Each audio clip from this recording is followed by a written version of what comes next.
तो इन 11 डॉक्यूमेंट्स में से कोई भी एक डॉक्यूमेंट आपको या तो अपना या अपने माता का या अपने पिता का, depending on date of birth जो मैंने आपको बताया, उसके अकॉर्डिंग आपको डॉक्यूमेंट्स में से एक कोई देना होगा।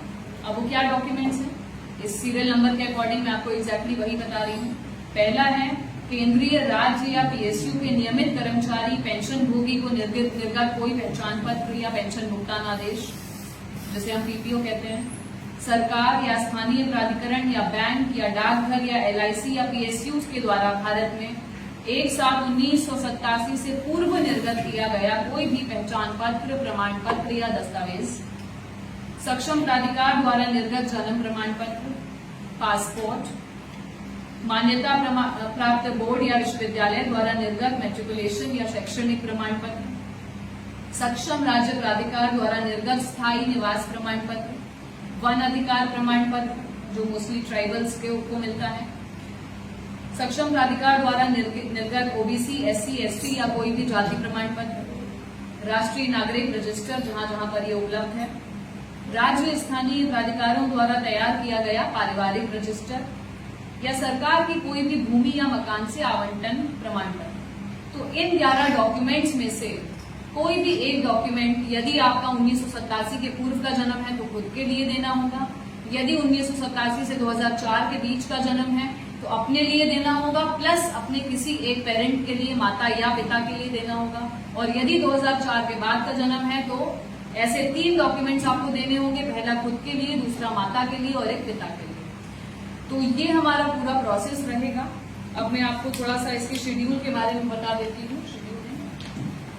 तो 1 अगस्त को हमारा जो है वो ड्राफ्ट रोल पब्लिश होगा, और ड्राफ्ट रोल के बाद में जो यारोज हैं इसको पब्लिश करेंगे। हमारे, आप जानते हैं कि 3 विधानसभा हमारे जिले में है, जहानाबाद, घोसी और मखदूमपुर, 216, 217 और 218। तीनों के ईआरओज इस ड्राफ्ट रोल को पब्लिश करेंगे, और ड्राफ्ट रोल के पब्लिकेशन के बाद दावा आपत्ति ली जाएगी।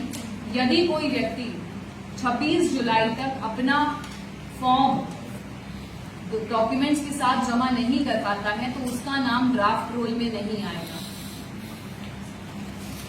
उसके बाद यदि आप अपना नाम जुड़वाना चाहते हैं तो जिस प्रकार से हमारी एग्जिस्टिंग प्रक्रिया है नया नाम जोड़ने की, फॉर्म 6 हम लोग लेते हैं, आपको फॉर्म 6 जमा करना होगा अपने डॉक्यूमेंट्स के साथ में आपको एक डिक्लेरेशन एनेक्सर डी आप इस निर्वाचन आयोग के ऑर्डर में जो है एनेक्सर डी के साथ में जमा करना होगा। दावा आपत्ति के समय इनको लेते हुए तब आपका नाम जोड़ने की प्रक्रिया की जाएगी, सुनवाई होगी जैसे हम लोग अभी करते हैं ईआरओज के पास में, एंड देन आपका फाइनल पब्लिकेशन में नाम एज पर द प्रोसीजर जो अभी हम लोग कर रहे हैं उसके अकॉर्डिंग जोड़ा जाएगा।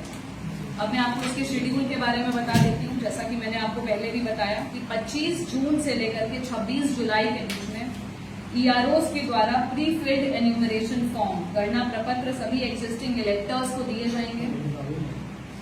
2 कॉपी में वो उनको फॉर्म दिए जाएंगे, जिसमें से एक कॉपी वो इलेक्टर को देंगे और दूसरी कॉपी उनसे भरवा करके अपना रिसीविंग लेंगे। तो रिसीविंग बहुत इंपॉर्टेंट है ताकि कोई भी लेटर स्टेज पे ये आरोप ना लगा सके कि हमारा फॉर्म लिया नहीं गया या जमा नहीं हुआ। प्रॉपर हर इलेक्टर का डिस्ट्रीब्यूशन के समय पर भी साइन करवाया जाएगा कि उनको फॉर्म रिसीव करवाया गया है, और कलेक्शन के समय पर भी उनका साइन करवाया जाएगा कि उन्होंने फॉर्म अपना जमा किया है। इसके बाद में जब बीएलओ कलेक्ट करके फॉर्म को आएंगे तो उसको वो लोग अपने बीएलओ ऐप के माध्यम से अपलोडिंग करेंगे, और अपलोडिंग करने के बाद उसका निष्पादन एईआरओ और ईआरओज के द्वारा किया जाएगा। इस अपलोडिंग की प्रक्रिया के बाद में जितने भी फॉर्म बीएलओज ऐप पे अपलोड करेंगे उसके साथ में अपना एक रिकमेंडेशन देंगे कि ये फॉर्म रिजेक्ट होने लायक है या एक्सेप्ट होने लायक है। हर उस फॉर्म में जिसको बीएलओ ने रिजेक्ट किया है उसकी मैंडेटरी वेरिफिकेशन एईआरओज के द्वारा की जाएगी 100%। सेकेंड स्टेप हम लोग आएंगे जब 26 जुलाई तक में आपका रैशनलाइजेशन। हाँ, एक चीज इसमें और है कि हमारा एक तो मतदाता सूची का ये कार्य पूरा चलता रहेगा, साथ साथ में ही हमारा 25 जून से 26 जुलाई तक के बीच में पोलिंग स्टेशंस के रैंडमाइजेशन का भी कार्य चलता रहेगा। जैसा कि आप लोगों को ज्ञात होगा कि अब हमारा जो इलेक्शन कमीशन ने नया गाइडलाइन दिया है कि एक पोलिंग स्टेशन में 1200 से अधिक इलेक्टर्स नहीं होने चाहिए। तो 1200 से अधिक जहां जहां पर भी इलेक्टर्स हो रहे हैं वहां पर यथासंभव हम लोग सेम बिल्डिंग में एक अन्य कमरा लेते हुए यदि एडिशनल बूथ की जरूरत है तो वहां पर एडिशनल बूथ बनाएंगे। और यदि दूसरे बूथ के साथ में एडजस्ट हो सकता है तो दूसरे बूथ को एडजस्ट किया जाएगा। यदि सेम बिल्डिंग में एक्स्ट्रा कमरा नहीं है तो जहां तक संभव है कि उससे सटा हुआ कोई बिल्डिंग हो, 10-20 मीटर 30 मीटर की दूरी पर कोई बिल्डिंग हो, वहां पर हम लोग नया बूथ बनाएंगे। जितना ज्यादा संभव होगा दूरी को कम से कम रखने की कोशिश की जाएगी। लोकेशन चेंज करने का प्रयास किसी के भी द्वारा नहीं किया जाएगा।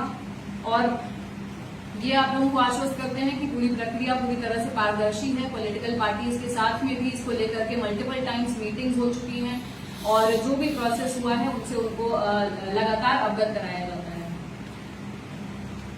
नेक्स्ट हम लोगों का आएगा, जब हमारा ये सभी फॉर्म्स अपलोडिंग हो जाएगी तो कंट्रोल टेबल का अपडेशन होगा और प्रिपरेशन ड्राफ्ट रोल का करने के लिए कार्य किया जाएगा 31 जुलाई तक, और 1 अगस्त 2025 को ड्राफ्ट इलेक्टोरल रोल को पब्लिश किया जाएगा। 1 अगस्त से लेकर के 1 सितंबर तक दावा आपत्ति का समय रहेगा, जिसमें यदि किसी का नाम या इन्यूमरेशन फॉर्म वो नहीं जमा कर पाए तो वो अपना नया ऐड करने के लिए दे सकते हैं। कोई यदि डॉक्यूमेंट्स अधूरा दिए हैं, कोई उसके कारण यदि ईआरओ को निष्पादन में समस्या हो रही है तो अपना डॉक्यूमेंट वो जमा करवा सकते हैं ईआरओ के पास में। कोई यदि अन्य आपत्ति देना चाहता है, कोई मृत इलेक्टर्स हैं, यदि उनका नाम किसी कारणवश किसी गलती से भूलवश ड्राफ्ट रोल में आ गया है तो उसके लिए भी दावा आपत्ति दिया जा सकता है। तो ये सभी कार्य जिस प्रकार से हम लोग अभी करते हैं उसी प्रकार से ईआरओ 1 सितंबर तक निष्पादित करेंगे। 25 सितंबर तक जितने भी एन्यूमरेशन फॉर्म रिसीव हुए हैं उनका डिस्पोजल जो है ईआरओ के द्वारा कर दिया जाएगा, और 27 सितंबर तक हम लोग अपने इलेक्टोरल रोल की जो